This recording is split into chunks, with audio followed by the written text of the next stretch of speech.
अस्थि विसर्जन दाह संस्कार के बाद किया जाने वाला एक अनुष्ठान है जिसमें हम चिता में जल गए मृत व्यक्ति के हड्डी और राख को जल में विसर्जित करते हैं। शास्त्रों के अनुसार अस्थि को पवित्र नदियों में ही विसर्जित करना चाहिए, जिसमें गंगा नदी का महत्व सबसे ज्यादा है, जिसमें हर साल करोड़ों लोग हरिद्वार और वाराणसी जैसे पवित्र स्थानों पर जाते हैं। दोस्तों, अस्थि विसर्जन में समय का बहुत अधिक महत्व है, इसलिए दाह संस्कार के बाद अधिकतम तीसरे या फिर चौथे दिन तक अस्थि विसर्जित कर देना ही उपयुक्त माना गया है। लेकिन अब मन में ये सवाल उठता है कि आखिर तीसरे और चौथे दिन ही क्यों? और अगर अस्थि विसर्जन तीसरे या चौथे दिन न हो पाए तो क्या होगा? और अस्थियों को गंगा नदी में ही क्यों विसर्जित करना सबसे उत्तम माना जाता है और अन्य नदियों में क्यों नहीं?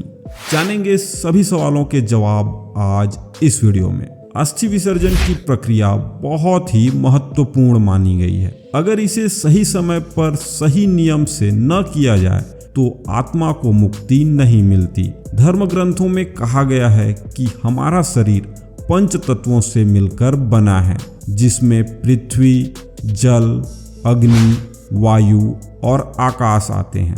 दोस्तों, जब दाह संस्कार किया जाता है तो पृथ्वी, अग्नि, वायु और आकाश तो उसके तत्व में मिल जाते हैं, लेकिन तब तक जल अंश को अपना तत्व वापस नहीं मिलता।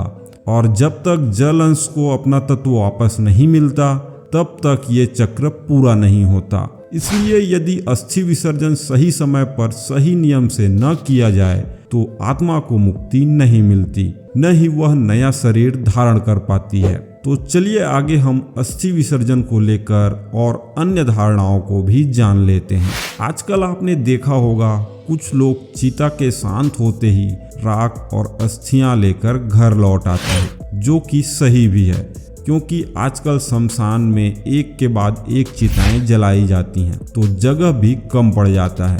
इसमें अगर आप राख को 3 दिन तक के लिए छोड़ देते हैं तो ना तो राख मिलेगा ना अस्थियां, और अगर मिल भी गई तो वो आपके परिजन की हैं या किसी और की, आपको पता ही नहीं चलेगा। इसमें अस्थि विसर्जन के लिए गरुड़ पुराण कहता है कि अंतिम संस्कार के तीसरे दिन अस्थि एकत्रित करना अति उत्तम है, क्योंकि मंत्रों के उच्चारण की सहायता से अस्थियों में आकाश एवं तेज तत्वों की संयुक्त तरंगों का संक्रमण होता है, जो कि 3 दिनों के बाद कम होने लगती है। इसकी वजह से अस्थियों के चारों ओर निर्मित सुरक्षा कवच की क्षमता भी कम होने लगती है। ऐसे में अस्थियों के ऊपर कब्जा कर अनिष्ट शक्तियां यानी कि नकारात्मक शक्तियां उस मृत व्यक्ति की देह को कष्ट देने का प्रयास कर सकती हैं। कोई भी ऐसी स्थिति उत्पन्न न हो, इसलिए पहले ही अस्थियों को शमशान घाट से हटा लिया जाता है। लेकिन अस्थियां एकत्रित करने से पहले यह जान लेना जरूरी है कि जहां शव को अग्नि दी गई थी, अस्थियों को वहां से लाने से पहले उसकी पूजा करना अनिवार्य है। फिर शमशान से अस्थियों का संचय करके उसे एक साथ पीतल की थाली में रखने के बाद सफेद कपड़े से ढककर घर ले जाना चाहिए।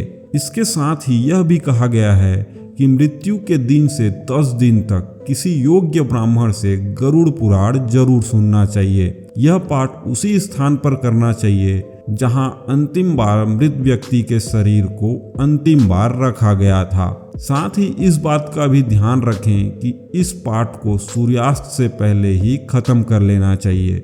जिस व्यक्ति की अस्थि 10 दिन के अंतर्गत गंगा में विसर्जित हो जाती है, उसका ब्रह्मलोक से कभी भी पुनः आगमन नहीं होता। जिस व्यक्ति की अस्थि जितने दिन तक गंगा नदी में रहती है, उतने 1000 वर्षों तक वह आत्मा स्वर्गलोक में ही रहती है। दोस्तों, एक बात और है जो आपको ध्यान देना चाहिए।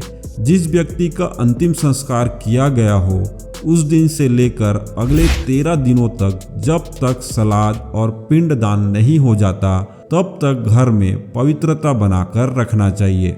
खास करके उस व्यक्ति को जिसने मुखाग्नि दी हो। घर में कोई पूजा पाठ या मांगलिक कार्यक्रम नहीं किया जाना चाहिए, न ही घर के किसी भी सदस्य को शारीरिक संबंध बनाने चाहिए। इसके साथ मृतक को उसके पसंद का खाना पूरे 13 दिनों तक पीपल के पेड़ में बंधे मिट्टी के बर्तन में हर रोज देना चाहिए। चलिए अब जानते हैं अस्थियों को गंगा जैसे पवित्र नदियों में ही क्यों विसर्जित किया जाना चाहिए। दोस्तों, इसको लेकर कई कथाएं प्रचलित हैं जिसके बारे में बहुत सारे लोगों को शायद ही कुछ पता हो। इन प्रचलित कथाओं के अनुसार जब राजा शांतनु और माता गंगा का विवाह हुआ था तब राजा के 7 पुत्र हुए। उन सभी को माता गंगा ने एक एक कर गंगा नदी में प्रवाहित कर दिया। वचन में बंधे होने के कारण राजा शांतनु माता गंगा को नहीं रोक सके। जब 8वें पुत्र की बारी आई गंगा में प्रवाहित करने की तो उन्होंने ऐसा करने की वजह पूछी, जिससे माता गंगा ने जवाब दिया कि जिन 7 पुत्रों को उन्होंने गंगा में प्रवाहित किया वे सप्त देवता थे जो किसी श्राप के कारण मृत्युलोक में जन्मे थे। उनके उद्धार के लिए उन्हें गंगा नदी में विसर्जित करना एकमात्र उपाय था। और दोस्तों, इसी मान्यता के अनुसार अस्थियों को गंगा नदी में विसर्जित करने का प्रचलन शुरू हुआ। तो कैसी लगी आपको आज की ये वीडियो? अगर आपको कुछ नया जानने और सीखने को मिला तो हमें कमेंट में ज़रूर बताएं।